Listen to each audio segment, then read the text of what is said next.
South Asian Canadian channel. Hi, this is Priyanka Chopra and you're watching Channel Y.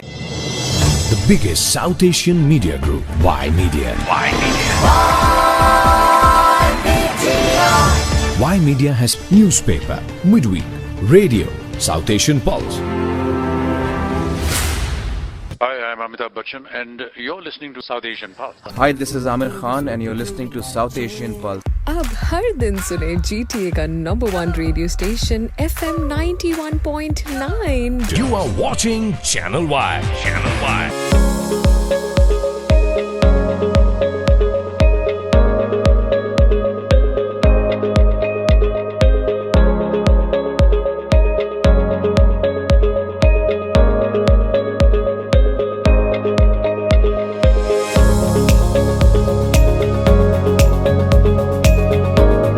Prime Minister, welcome. It's a pleasure to be here. It's a pleasure to be back.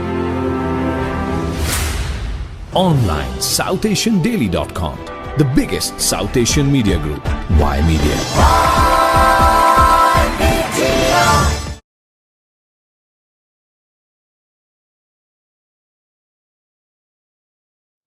Hello everyone, my name is Jadoo Jaswal. I'm the group editor at Y Media, and a very warm welcome on behalf of Y Media on Channel Y and Y Plus and all Y Media platforms.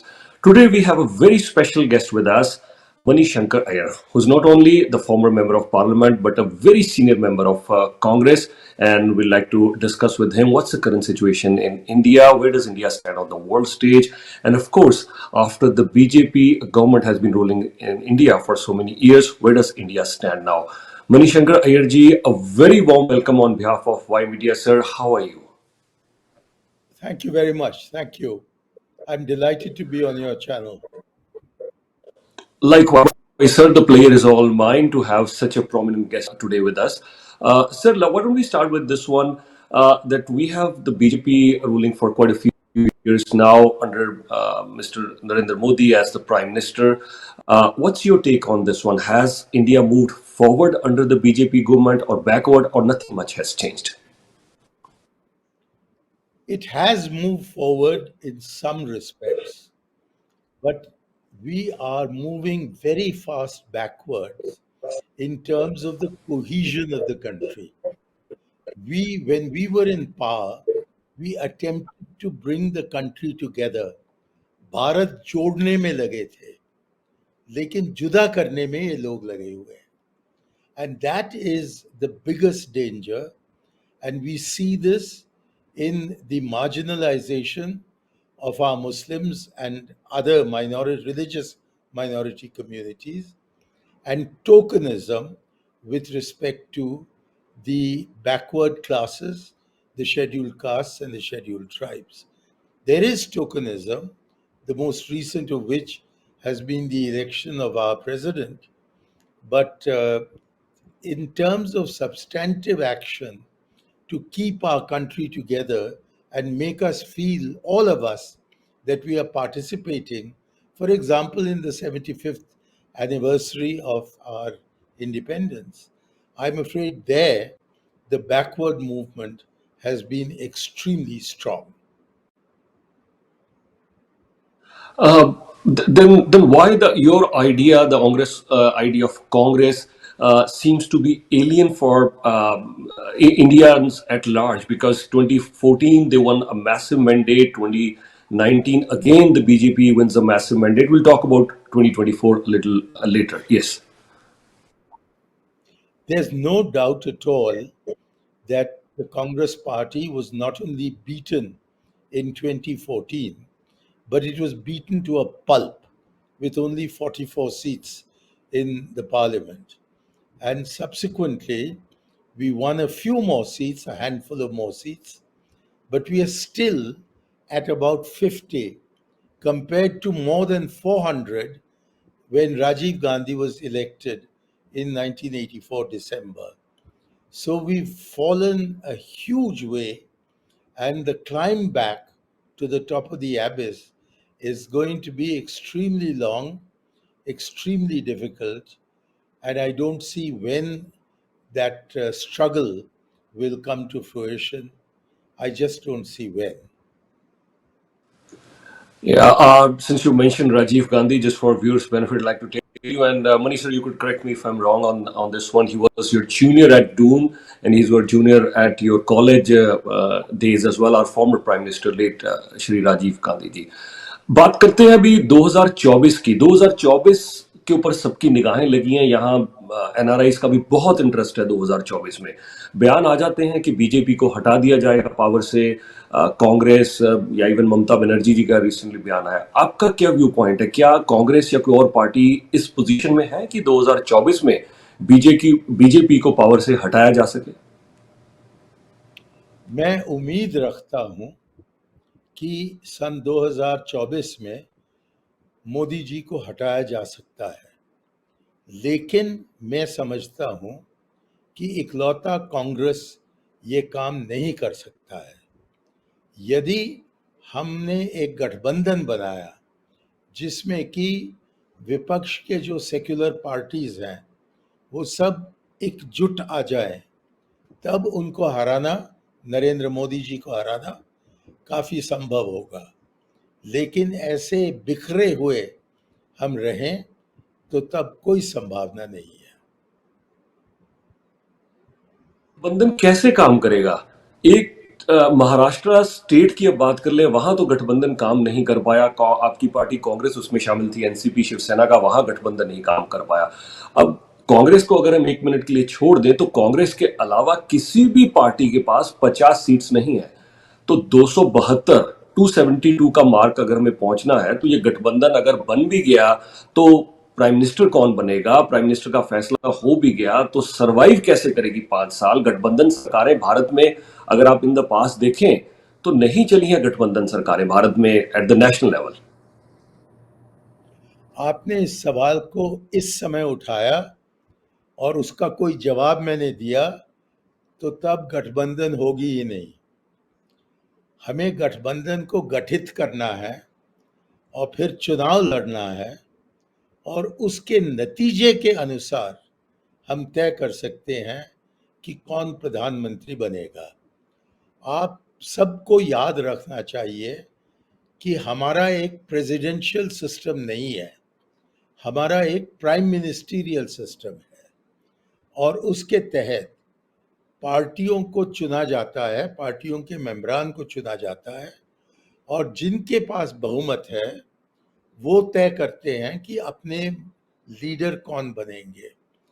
तो मुझको लगता है कि इस समय ये जो सवाल आपने मुझसे किया उसको उसका जवाब हम देने लगे तो जो हम बिखरे हुए हैं वैसे ही उसी हालत में रह जाएंगे। लेकिन इस सवाल को हम थोड़ा बहुत स्थगित करके कहें कि इसका अनुमान हम तब निकालेंगे कि 2024 के इलेक्शंस खत्म हो गए, जैसा कि हुआ था सन 2004 में, जबकि सोनिया जी के नेतृत्व में हमारी सरकार बनी, लेकिन वो एक गठबंधित सरकार थी। वो गठबंधन चुनाव के पहले नहीं हुआ था, सिर्फ चंद पार्टियों के साथ। चुनाव के पश्चात ही वो सरकार बनी। तो वैसा ही उसको मद्देनजर रखते हुए मुझे लगता है कि हम एकत्रित हो सकते हैं यदि इस सवाल को हम स्थगित रखें और फिर इस सवाल का जवाब तब दिया जाए जबकि 2024 के चुनाव के नतीजे हमारे सामने हों। तब अब देखें कि क्या होगा। As much as BJP is doing pretty well at the national level, but it's my strong belief, and I've been mentioning this on all Y media platforms as well. We need at least 3 strong parties in any country as at the national level, whether it's states, Canada, Australia, or even India for that matter. Currently, we have BJP as a very formidable force at the center. This begs a question. A party like Congress, a 100-year-old party, and it has still great intellectuals without blurring the lines. I must say, recently got a chance to interview Sam Petroda ji, yourself, and there's so many other great intellectuals in this party. But why has Congress been decimated to the position that it is right now, and how can Congress recover from there? Now, you have posed 4 or 5 questions in a single question. Let me try and disintegrate them. Number one, if you look at the figures, in 2014, Mr. Modi won with a majority of about 32 or 33% of the seats. Now, of the votes, I mean, which at that time, 68% of the electorate voted against him. The majority was against Mr. Modi. And even in 2019, when he got about 37% of the vote, 63% did not vote for him, which means that the opposition, the non-BJP parties, had clearly a very large majority of the vote, but a small minority of the seats. This is the consequence of the first past the post system, when there are a very large number of parties in the field. So the figures clearly show us that if we can get the opposition parties together, then Mr. Modi will be reduced to a minority of the vote and of the seats. And it is the combined opposition that mathematically will win the election. But yes, there is another question to answer. Is it only the Congress's fault that we have come down so far? Even after we have come down to 44 and 52 or whatever it is, we are still the single largest party of the opposition. None of the other opposition parties has got even as many seats as we have. The problem is that this is a very divided opposition. And if only we can unite, we will easily be able to overcome not only the challenge of Modi, but more importantly, the threat of Modi. Modi ji and his party are a threat to the unity and integrity of India. This is because they have very strong prejudices against a section of our population, that is principally the religious minorities, but they also have a very divisive way of governing, with the result that the opposition, instead of being a partner in governance, as it would be in any mature democracy, has been increasingly marginalized to the point that there is virtually no relevance of any party of the BJP, other than the BJP, to the governance of the country as a whole. But in a very large number of states, these opposition parties are ruling. You can see this in Tamil Nadu, where the DMK is ruling. You can see it in Andhra Pradesh, where the YSR party is ruling. You can see it in Andhra, where in Telangana, where the KCR party is ruling. You can see it in Odisha, where Biju Patnaik's party is ruling. You can see it in Bengal, where Mamata Banerjee is ruling. And you can see it in Bihar, where Nitish Kumar is ruling, and the BJP is a junior partner. So I don't think the fact that the Hindi heartland has gone into BJP hands means the country has gone into the BJP's hands. And what we need to do is to unite the country, including the heartland, the Hindi heartland, and then mount a challenge to Mr. Modi, which he won't be able to face. But so long as we are divided among ourselves, he will continue to divide and rule. The two things that I think the BJP has put the opposition on the back foot, including Congress and all the parties that you've mentioned. As much as I agree, and I'll just add on to that list as well. I mean, Punjab is one state where I doubt BJP was not in power. They were the junior partner with the Akalis, but I doubt they'll be in power anytime sooner. Kerala as well, that's another state which I doubt BJP will be, rolling in anytime soon. But 2 points on which you're all on the back foot. Number one, I think, is nationalism. They've taken the lead. They've created a sort of monopoly as far as nationalism is concerned, and then on the plank of religion card as well. So where do other parties stand on nationalism and the religious card which BJP plays? Let's take those two separately. As far as nationalism is concerned, I don't think Mr. Stalin is any less nationalist than is Mr. Modi. I don't think Jagan Reddy is any less nationalist. I don't think KCR is any less nationalist. I don't think Biju Patnaik, that is Naveen Patnaik, is any less nationalist. I don't think Mamta Banerjee is any less nationalist. And I don't think Ashok Gehlot or Mr. Baghel are any less nationalist. And equally, I would say at the center, I don't think Sri Rajiv Gandhi or Srimati Gandhi or Miss Priyanka Gandhi are any less nationalist. In fact, I doubt that the word nationalism can be appropriately used for Sri Narendra Modi, because what he is promoting is xenophobia. He is promoting a kind of extreme ideology, and that is the resort which many leaders in the fascist past have had. And I don't think that's good for the unity or the integrity of our country. So I would much rather rely on the nationalism of non Congress leaders and work voters. Don't forget, I'm repeating it, 63% of the voters did not vote Narendra Modi in 2019.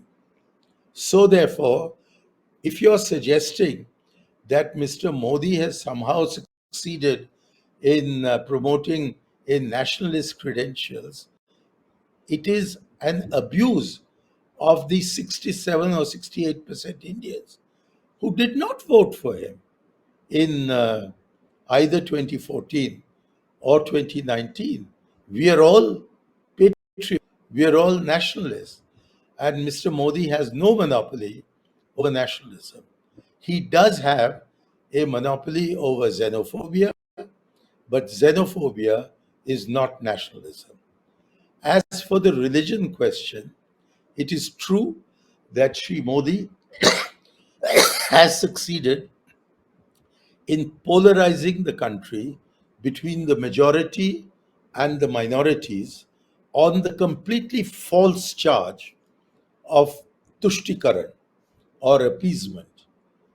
It's a completely false charge, but about 35% Indians, which amounts to about half the Hindu community, has accepted his view of making India a Hindu Raj instead of keeping us as a secular country.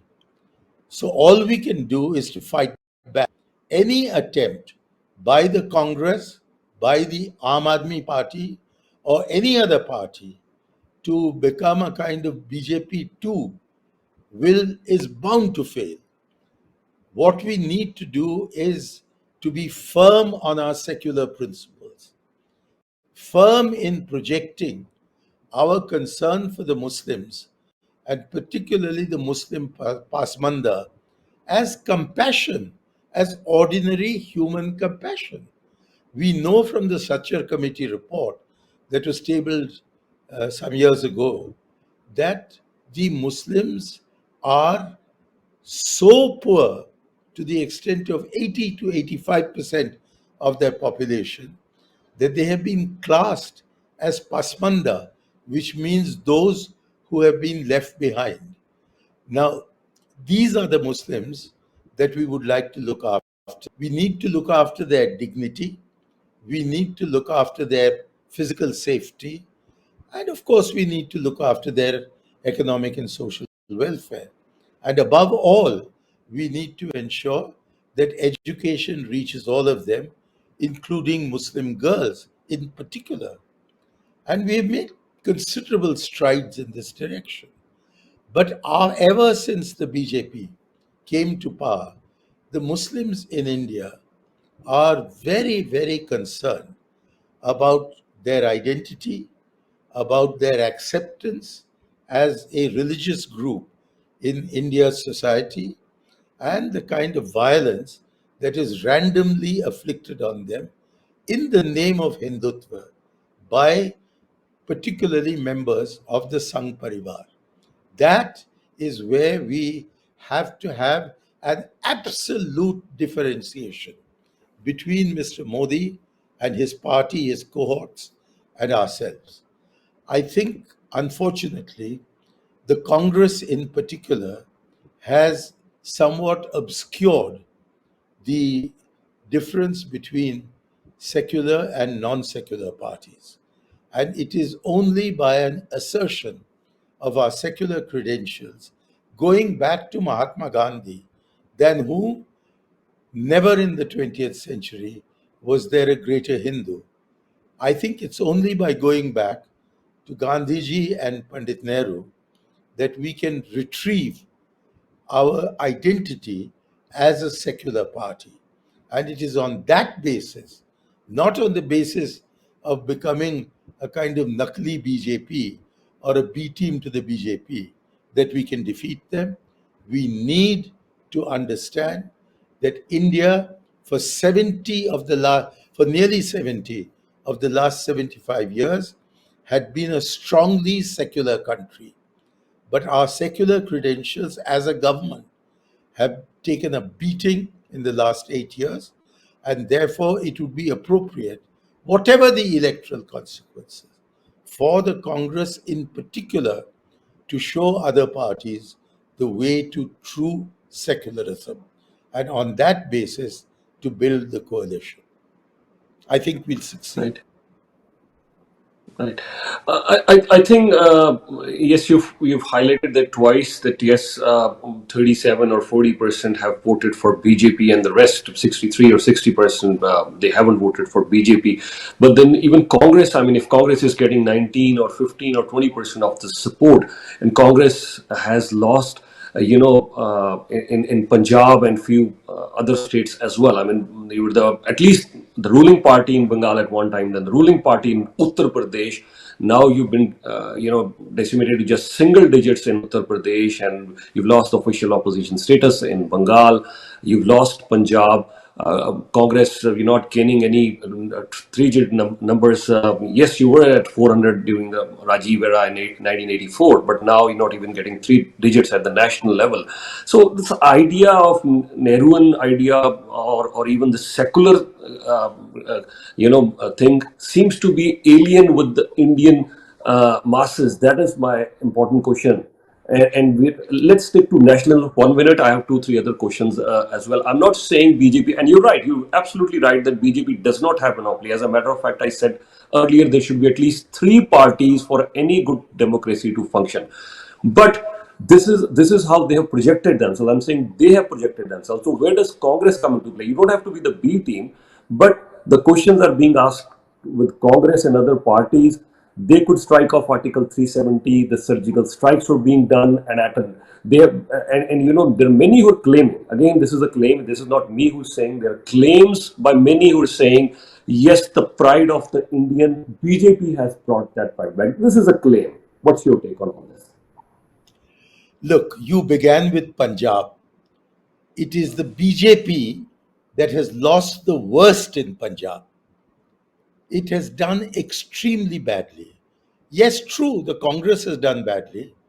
But when you say the Congress has done badly in Punjab, please also say at the same time that the BJP has not been able to win the hearts of Punjabis.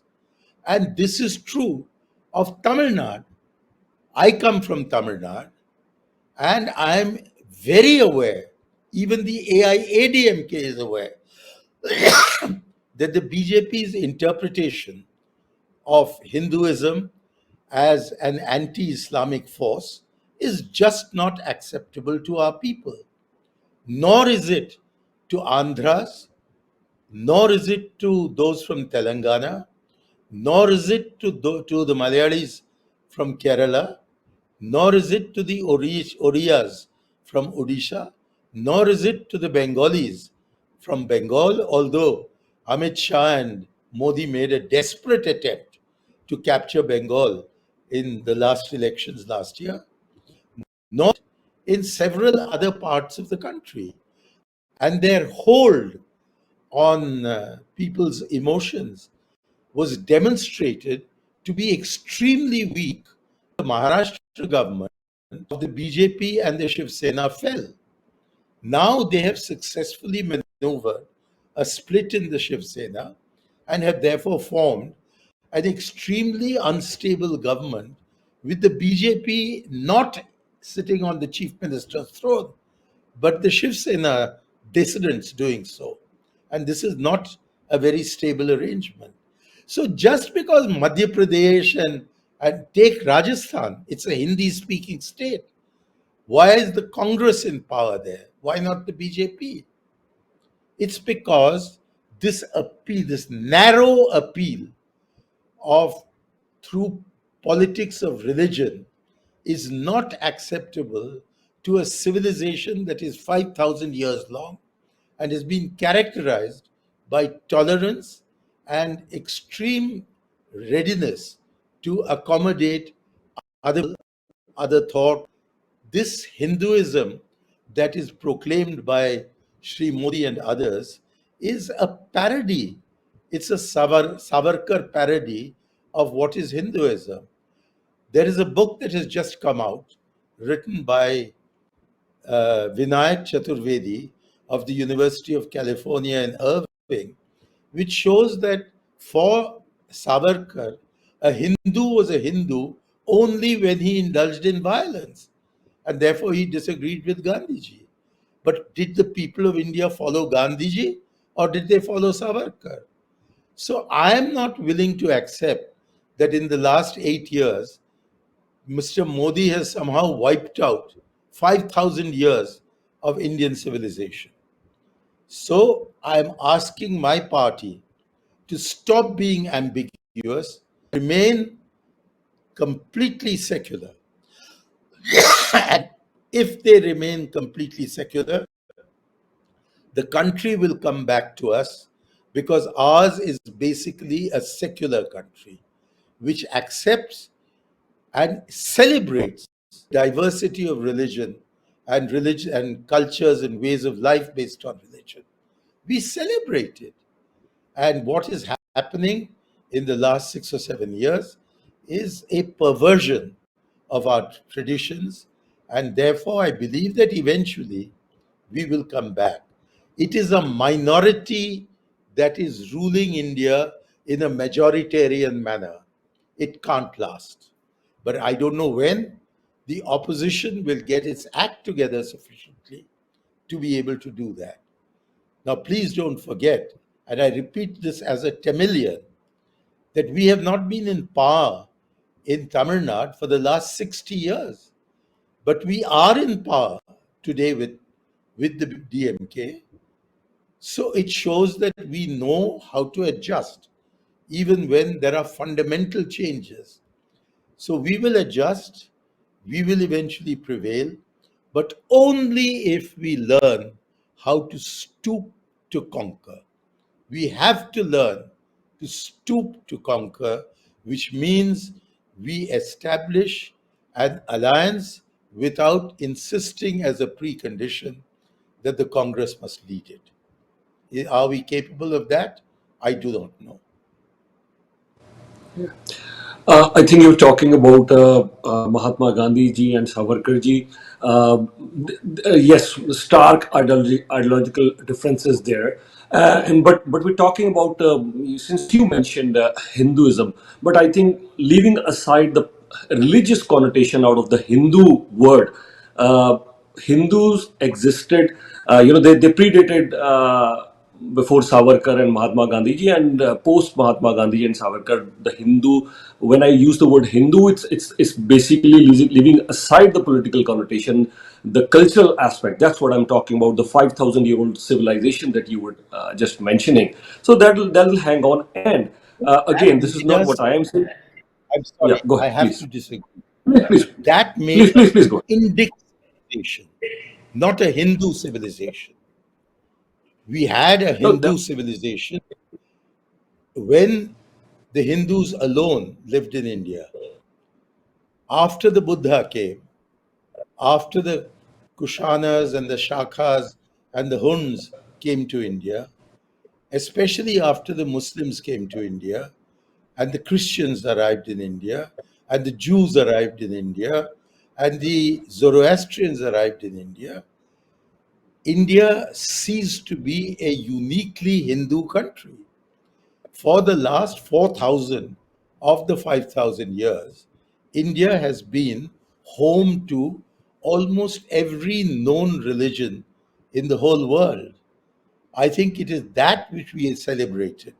So to use the word Hindu for that, when we have a perfectly good alternative word, India, which is what we have been using, Bharatiya, which we have been using, I don't see any reason why any Indian should regard himself as Hindu rather than an Indian. He can be an Indian Hindu, but he must accept that there are also Indian Muslims, Indian Sikhs, Indian Christians, Indian Zoroastrians, and a few Indian Jews. This is a fundamental of our nationhood, and it is in the denial of this in actual practice, although sometimes lip service is paid to it, that the BJP is threatening the unity and integrity of India. That is what the BJP says. This, as I already meaning the religious connotation aside, we could call it the Indus civilization, the Indian or the Hindu, but they're saying we have a culture of 5,000 years old, and here, there are many who are in denial that yes, this was an old culture, and we are just bringing it back. That is what the BJP and their supporters are claiming. Talking Yeah. rubbish. Ours is Okay. been, for the last 4,000 years, a composite culture. We have had Buddhist and Jain influences since about 600 BC. We have had other influences over the last 4,000 years. You can't equate India's civilization with Hindu civilization. As the BJP, as Shri Modi, and as the Sangh Parivar are attempting to do. Our battle is exactly against that. And let us not fall into the trap that these people, the Hindutva people, are devising for us. Our nation requires the acceptance, indeed, the celebration of diversity. Without that, we could go the Yugoslav way. And there are equally, Congress has its own share of controversies when it comes to the religious card, and Punjab. We've known it quite better. I'm from Punjab, and I'm sure you know the whole thing because you've been in the thick of things during that era, the era of 1984, when we all know Congress. I would say clearly that yes, and I'm sure you won't be pulling the punches, even though it could be politically incorrect for you to accept that Congress didn't play a very good role during the 1984 era and other controversial things Go also, far which beyond what you have please, said. I am please. not going to be, politically correct. I deplore what happened in 1984. I think it was a disgrace to our country. The pogrom of the Sikhs should never have happened. But it is creditable that although there was an outburst against the Sikh community in 1984, it was quickly brought under control.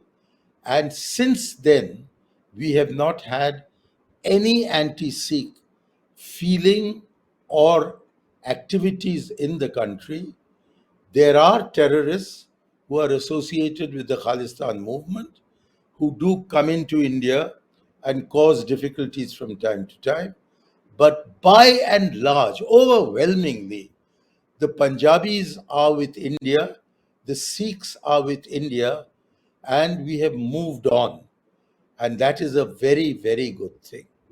So you can, if you want, especially as you're from Canada, revive 1984, but you won't find me supporting what happened. Indeed, I deplore what happened. I regret it.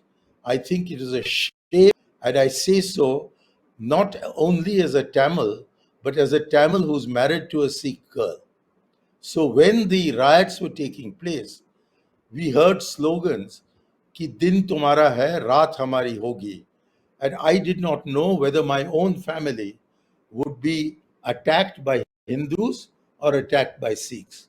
Fortunately, we were not attacked by either. But my mother-in-law, who was a Sikh lady, had the name Veer Singh, her husband's name, painted on the gate of her flat, of her building in Defense Colony. She insisted that that would remain exactly what it was, that she was not going back to Punjab, and she survived. So while I say that I think what happened in 1984 vis-a-vis the Sikhs was a horrid, horrible thing, I also think we need to recognize that it happened then, it has not happened since. I hope it सवाल जो makes that. हाँ जी, हाँ जी. Thanks for putting that on record. Yeah, you've married a Sikh woman, and yeah, it's very interesting. A Tamilian marrying a Sikh woman. That's the ethos of India. That's what India is all about. That's a secular thing. सवाल आपसे ये है कि कांग्रेस ने ये तो कहना ठीक है कि कांग्रेस ने चलो माफी भी मांग ली, कांग्रेस ने उसको कंडेम भी कर दिया, लेकिन कांग्रेस ने किया क्या? जिन लोगों ने ये सब कुछ किया, जिनके खिलाफ एलिगेशंस थे, जब आप उन लोगों को पार्टी में भी रखते हैं, आप उनको पार्टी से बाहर नहीं करते हैं, बल्कि as a matter of fact आप उनको चीफ मिनिस्टर की पोजीशन तक पहुंचा देते हैं, तो फिर कांग्रेस पे बहुत सारे सवाल खड़े हो जाते हैं कि 1984 में कांग्रेस ने जो कुछ किया, तो उन परपेट्रेटर्स, वो जो लोग जिनके खिलाफ बड़े बड़े एलिगेशंस थे, उनके खिलाफ कार्रवाई करनी तो दूर, पार्टी से बाहर निकालना तो दूर, बल्कि उनको पार्टी में बड़ी पोजीशन दे दी जाती है. ये अहम सवाल है. देखिए, अमरिंदर और मैं एक ही पाठशाला में पढ़े, एक ही हाउस में थे, और फिर हमारा जो सर्विंग का काम था वो भी हम इकट्ठे करते थे.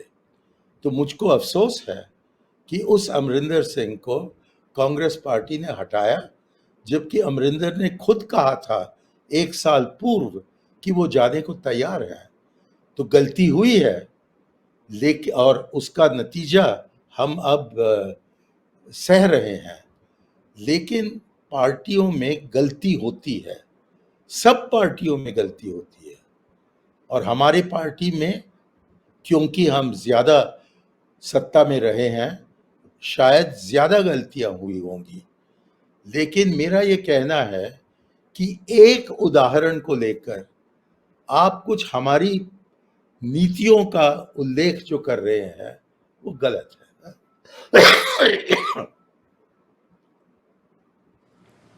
नहीं, मैं एक उदाहरण को लेकर नहीं, मैं तो अब बात करते हैं, मैं तो खुद बहुत बार कहता हूं कि जितना इंटेलेक्चुअल कैपिटल कांग्रेस के पास है, मैं ओपनली कहता हूं, आज फिर दोबारा कह रहा हूं, पहले ही बहुत बार कहा है कि जितना इंटेलेक्चुअल कैपिटल कांग्रेस के पास, हाँ जी, गो अहेड प्लीज.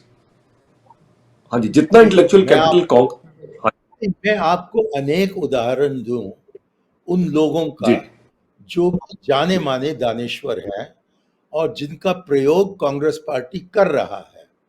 एक हैं शशि थरूर, दूसरे हैं मनीष तिवारी, तीसरे हैं जयराम रमेश, चौथे हैं पी चिदम्बरम, पांचवें हैं दिग्विजय सिंह. आप चाहते हैं कि मैं इस लिस्ट को बढ़ाते जाऊं? बहुत से दानेश्वर जो है वो कांग्रेस में हैं और उनका रोल आज भी बहुत ही अहम है. हाँ, ये सच है कि इन दानेश्वरों में से 2 लोगों को एक तरफा किया गया है, मुझको और सैम पिट्रोडा जी को। लेकिन सैम पिट्रोडा जी तो राहुल गांधी से अक्सर मिलते हैं और शायद किसी और तरीके से उनके राय सुझाव ऊपर तक पहुंचाया जाता है। जहां तक कि मेरा सवाल है, मुझको तो पिछले 10-12 साल से पता नहीं क्यों गांधी परिवार ने मुझ पर भरोसा छोड़ दिया है, लेकिन मैंने कांग्रेस को छोड़ा नहीं, क्योंकि आप मुझे कांग्रेस से निकाल सकते हो लेकिन कांग्रेस को मुझसे नहीं निकाल सकते। तो मैं बैठा हूं आस लगाए हुए, और एक दिन शायद मेरा इस्तेमाल होगा, और नहीं भी हुआ तो पिछले 30 साल से आप मेरा प्रयोग कर रहे हैं। आपने बहुत कुछ मुझे दिया है और आप भी जानते हैं कि मैंने भी बहुत कुछ आपको दिया है। तो निजी बात है ये कि मुझको एक तरफा किया गया है, लेकिन मोटे तौर पर आप देखें तो जो बुद्धिजीवी हैं उनको जगह है कांग्रेस पार्टी में, और वो हैं वहाँ, और इसलिए मैं उन पर भरोसा रखता हूँ कि कम से कम मैं उनसे बात कर सकता हूँ, नेतृत्व मुझसे बात करे या नहीं। यही यही अहम सवाल है। इतने दानिश्वर कांग्रेस में होते हुए भी आपको लगता है कि भारत ने वो जगह अचीव की जो भारत को करनी चाहिए? इतनी स्लो ग्रोथ रेट, आप चाइना देखिए कहाँ चला गया, सिंगापुर की सक्सेस स्टोरी देखिए, south Korea, Japan, Taiwan, the list goes on. लेकिन भारत क्यों इतना पीछे रह गया, ये एक अहम सवाल है। और इसने क्योंकि इतनी ज्यादा देर राज किया है, तो सवाल ये कांग्रेस के लिए ज्यादा बनता है। मैं इस सवाल का 2 जवाब देना चाहता हूँ। एक और दानेश्वर का जिक्र करना मैंने भूल गया, वो थे मनमोहन सिंह जी। अब मनमोहन सिंह जी का योगदान इतना बड़ा रहा है दशक 90 में और 2004 से 2012 तक। फिर पता नहीं कैसे और क्यों मनमोहन जी की सरकार हिलने लगी सन 2012 से सन 2014 के बीच में। तो इसलिए दानेश्वर होने का मतलब नहीं बनता है कि सियासत में हमेशा कामयाब रहेंगे। और हमने बहुत से बुद्धुओं को देखा है जो कि बड़े बड़े पद पर पहुंच जाते हैं। आप समझते हैं कि हिटलर कोई दानेश्वर थे? आप समझते हैं कि मुसोलिनी कोई दानेश्वर थे? और मैं अनेक लोगों का नाम ले सकता हूं, लेकिन आपके प्रोग्राम में मैं नहीं लेना चाहता। ये कह दूं कि आप समझते हैं ट्रंप कोई दानेश्वर था? शुक्र है कि जस्टिन और उनके जो पिताजी थे पियर ट्रूडो, दोनों दानेश्वर हैं और उनका योगदान काफी रहा है। लेकिन सियासत एक चीज है और दानेश्वर बनना दूसरी चीज है। ये एक। फिर क्योंकि हम बहुत ही अस्थिर और बलहीन बन गए थे सन 2012 और 14 के बीच में, जबकि टाइम मैगजीन ने मनमोहन जी का फोटो लगाया अपने कवर पर, ये कहकर कि ये तो अब निकम्मे हो गए हैं। ये हकीकत था। हमारी सरकार पता नहीं क्यों अचानक बलहीन हो गई और इसलिए हमारा हार हुआ। इसलिए नहीं कि दानिश्वर हमारे पास नहीं थे या उनका उपयोग नहीं हो रहा था, लेकिन क्योंकि परिस्थिति बदल गई थी और हम उसको ठीक नहीं कर पाए। इसके बावजूद कि प्रणब मुखर्जी हमारे साथ थे, इसके बावजूद कि जितने भी नाम मैंने लिए हैं वो सब कांग्रेस में थे तब। तो माहौल बदल गया और उससे उभरने के लिए कांग्रेस को बहुत कुछ करने का है। कुछ प्रयास वो कर रहे हैं। मुझको नहीं लगता है कि 2 साल के अंदर हम कामयाब होंगे, लेकिन यदि हम दूसरों से जुड़े, यदि अपनी कमियों को समझकर हम कहें कि हम इसका नेतृत्व नहीं करेंगे, तय किया जाएगा चुनाव के बाद कि कौन नेता बनेगा। और अब चलिए सब मिलकर हम मोदी जी की मुखालिफत करें तो तब मुझे कोई संदेह नहीं है कि सन 2024 तक हम उनको हरा सकते हैं। लेकिन बिखरे रहे तो तब मोदी जी आज ही जीत गए हैं, इसका ऐलान किया जा सकता है। लेकिन मुद्दा क्या होगा ऑपोजिशन के पास? आप सेकुलरिज्म की बात करते हैं, वो मुद्दा कहीं रेजोनेट नहीं कर रहा। आप जो भी बातें कर रहे हैं, पिछले अगर हम 2009 था जब आपने सेंटर में आखिरी बार इलेक्शन जीती, अब तो इतने साल हो चुके हैं और स्टेट्स भी कहीं आप जीते भी हैं लेकिन कहीं आप ज्यादातर आप हारे भी हैं। तो अकेला सेकुलरिज्म की हम सेकुलर हैं उससे बात बनती मुझे तो एटलीस्ट नजर नहीं आ रही। लोग बहुत कुछ आज उम्मीदें लगाए बैठे हैं, बात aspirational curve is continuously rising.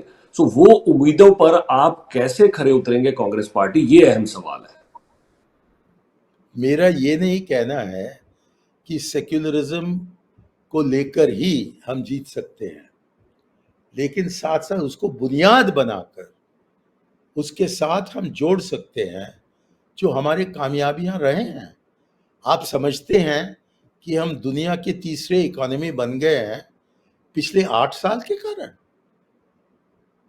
सन 47 से लगे हुए हैं और इसलिए भारत को समझाया जा रहा है अब इस 21वीं सदी में कि चीन, अमेरिका, रूस के अलावा एशिया खास में भारत ही है जो कि तय कर सकता है कि दुनिया का दिशा क्या रहेगा। आपने जापान का जिक्र किया, आपने सिंगापुर का जिक्र किया, आपने कोरिया का जिक्र किया। मैं मानता हूं कि वहां समृद्धि जास्ती है, लेकिन दुनिया के स्टेज पर आप समझते हैं कि जापान या सिंगापुर या कोरिया हमारा मुकाबला कर सकता है?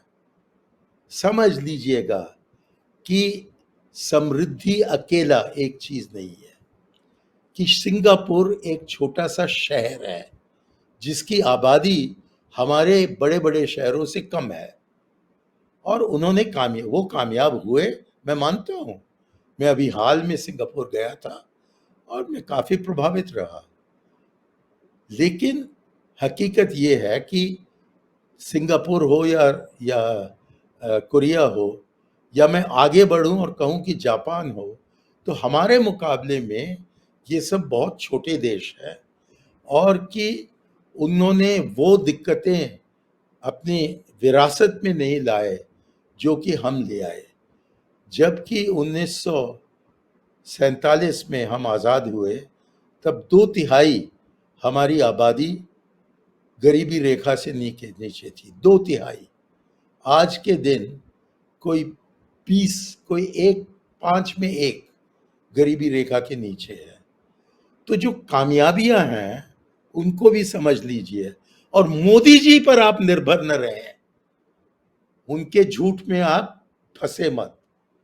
वो कहना चाहते हैं जो कहते हैं, लेकिन जो हम कहते हैं उसका भी तो कुछ आप मद्देनजर रखिएगा। जब मैं आप कहता हूं, मैं आप की बात निजी तौर पर नहीं कर रहा हूं, मैं कह रहा हूं कि हमारी मीडिया, और यदि वो नहीं लेने को तैयार है तो हम जाएं।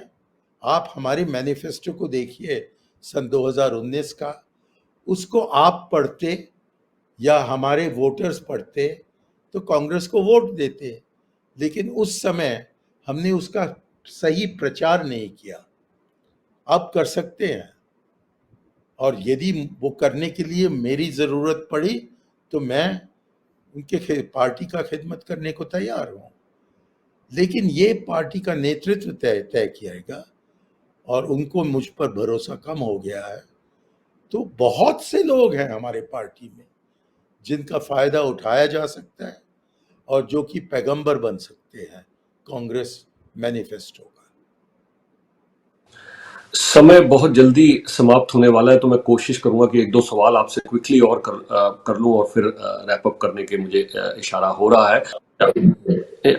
Since we're talking about India at a global stage, with S. Jaishankar as India's Foreign Affairs Minister, India maintaining good ties with Russia and US simultaneously. And you just mentioned that yes, the Western world sees India as countering China, and you mentioned India is a much more stronger country at a global level. It does punch above its weight right now. So, would you give any sort of credit to the Modi or the BJP government or S. Jaishankar, or where do you see India at a global stage right now? I give them the credit for having built upon the foreign policy which we have elaborated since Jawaharlal Nehru's time. Do you think our prominence has only come now? I am a much older man than you. When I was a young man, the Korean War took place. Who was made chairman of the commission, the Neutral Nations Repatriation Commission, which brought that word to an end? India. I was a young man when the Indochina War between the French and the Viet Minh was brought to an end in Geneva. And who was made the chairman of the Supervision and Control Commissions for the three Indochinese countries? India. India has always been, because of its policy of non alignment, because of its friendship equally with the Soviet Union then, with the Russian Federation now, and the United States of America and the West generally, we have had good relations all around. But world conditions changed during the Cold War, when every other country in 1947 was aligned to either the East Bloc or the West Bloc. India was the only non aligned country in the world. By the time in 1982, the seventh non aligned summit was held in Delhi under Indira Gandhi's chairmanship. Two-thirds of the membership of the United Nations was in the non aligned movement. So we have been a player on the international stage since long before Narendra Modi's name was ever heard by anybody outside Vadnagar. But now they have fortunately built upon that legacy, and therefore we are regarded as an important power. But there is a military dimension to the idea of Quad, which would be extremely dangerous for us to step into. If Quad is a multilateral cooperation organization, I welcome it. If its only purpose is to be anti China, I think that's a negative thing and will unnecessarily make India the battlefield on which the Third World War is fought. So there are limits, and these limits are: number one, we retain good relations with all countries. We do not ally ourselves emotionally or practically with any country. But we do take whatever advantage we can of the resources of friendly countries. And some of these have a military dimension. But that does not mean that strategically we are on the side of America against the Chinese. And were that to be the case, then I would deeply regret it. I do not think we should move from our non aligned posture. And I credit Dr. Jaishankar and the Prime Minister with basically remaining within the ambit of the principles of non alignment, even if they don't use that expression themselves. Last two questions on a very quick note. One is regarding the freedom of speech media. What do you think? There are two types of perception. One is this, that yes, we are almost under emergency as far as media is concerned. The other one is even during the Congress tenure, things weren't any better. As a matter of fact, yes, you could openly criticize Mr. Modi ji as you're doing right now. So where's that gag on media? I can do it with you because you're asking me questions. But when was the last time anybody on the Indian TV media ask me any questions. So please don't make this an individual thing. The fact of the matter is that yes, there were problems during the Congress regime, and it was at its very worst during Indira Gandhi's emergency from 1975 to 1977. But compared to where India has been since, let us say, 1980 to 2014 in terms of media freedom, I think you have to live 3 continents away to think that India's condition today is the same as it was, say, until 1914. The situation is very, very serious here. And if it weren't so serious, world authorities who measure the freedom of the press would not be lowering India's position as dramatically as they have been doing in the last few years. So I do not accept the Modi argument that just because things are bad here, were they better then? This is called whataboutery. I accept that there were mistakes that were made in the Congress times, but we never made a mistake except during the emergency that was on the scale of this undeclared emergency in India, where our media is really running scared. My last question is Yes. regarding my last question is regarding the NRIs. We've come of age, done very well for ourselves here in abroad, and with Rishi Sunak, almost at the helm of becoming the first Indian origin prime minister in England. What is your message to the NRIs in Canada, States, or across the globe? My message is simply congratulations. You've done very, very well for yourselves. You've done India proud. And now it's your turn to return to India all that we gave you that enabled you to have a foundation of success in the countries to which you have emigrated. So while we do not ask you to return to India, we ask you to remember your Indian roots and to not cut yourself off from India. Give back to India at least some small percentage of what you have received as a result of your Indian background, of your civilizational background, of your educational background, and of your aspirational background. All right. And on a very quick note, this is just feedback. Since you mentioned earlier that living in Canada, I would be, once again reviving the 1984 thing. I get this feedback quite often. All I want to say is this कि India जो है, जो भारत है, वो हमारे सभी के दिलों में रहता है. Yes, कुछ फ्रिंज एलिमेंट्स हो सकते हैं और उनको भी अपना विचार रखने का हक है. वो भी अपनी बात किसी भी मुद्दे पर कर सकते हैं, लेकिन भारत हमारे दिल में रहता है.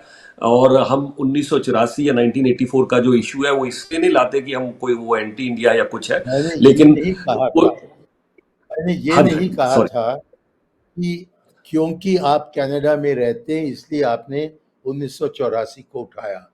मैंने ये कहा था कि कनाडा में इतने सिख रहते हैं कि लाजमी है कि आप कनेडियन होने के कारण इस सवाल को उठाएंगे. इतना ही मैंने कहा. जी जी जी बिल्कुल, थैंक यू. और हमारा बस उस पर यही क्वेश्चन है कि उस पर अगर जख्मों पर मरहम और लगा इस दी जाए इशू को. सवाल जो आपने किया उसके जवाब मैंने बहुत ही लंबे जी तौर पर मैंने आपको बताया.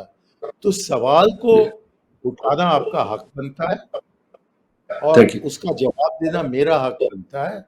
मेरा बस ये कहना था कि मेरे समझ में आ रहा है कि आप इस विषय को क्यों अब दोहरा रहे हैं, क्योंकि कनाडा में हमारे सिख भाई बहुत रहते हैं और शायद उनके मन में ये सवाल होगा. तो आपने सवाल किया, मैंने उसका जवाब दिया और उम्मीद रखता हूं कि मेरे जवाब से थोड़ी बहुत सहमति मुझे मिलेगी मेरे सिख भाइयों से जो कि कनाडा में रहते हैं. जी जी।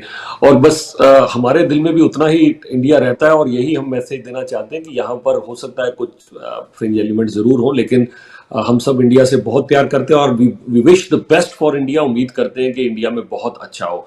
Manishankar Aiyar ji, thank you so much for your time. आपका बहुत बहुत शुक्रिया। आने वाले समय में अगर आपने इजाजत दी तो आपके साथ इसी तरह इन इम्पोर्टेंट इश्यूज पर जो है वो बातचीत होती रहेगी। मेरा मन तो करता है, भी बहुत सारे अहम सवाल हैं, बट वक्त इजाजत नहीं देता। We wish you all the best. Anything else you want to quickly add before I let you go sir?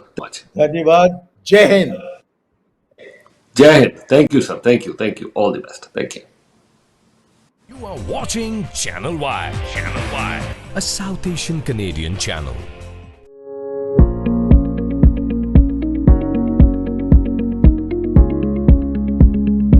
Good evening. My name is Rajendra Dichpalli. I'm the National General Secretary of Overseas Congress. The chairman of Overseas Congress is the legendary Sam Pitroda.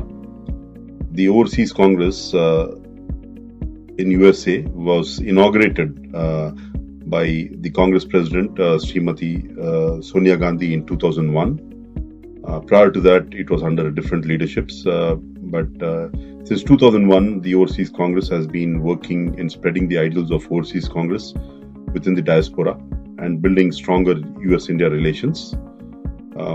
And the purpose of this interaction is to introduce and the viewers to Mr. Shankar Aiyar ji, a former Union Minister and Ambassador. As you all are aware, Shankar Aiyar ji has got a great track record in serving the nation, first as an ambassador and then as a Union Minister under Rajiv Gandhi, where he implemented Rajiv ji's vision for Panchayati Raj, and later on he served in various other portfolios in UPA 1 and UPA 2 governments as Petroleum Minister and various other portfolios. And his insights on the present scenario in India will be very useful and very insightful to the viewers, and I hope you all enjoy it. Thank Sri Shankar Aiyar for his time in interacting with Y Media and also interacting with the diaspora in the US and Canada through the media, and also the platform that Y Media has provided for Sri Shankar Aiyar and the views of Overseas Congress.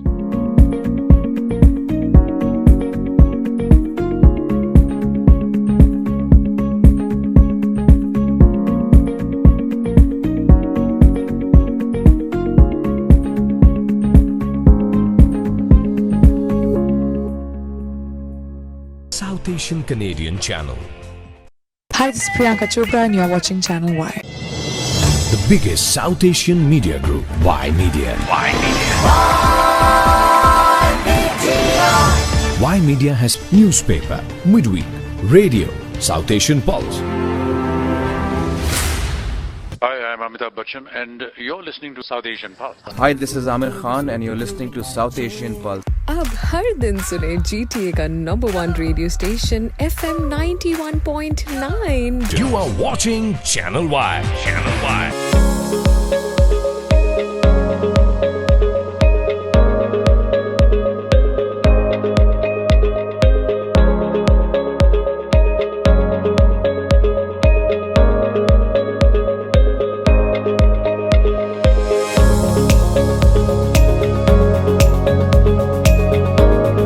Prime Minister, welcome. It's a pleasure to be here. It's a pleasure to be back.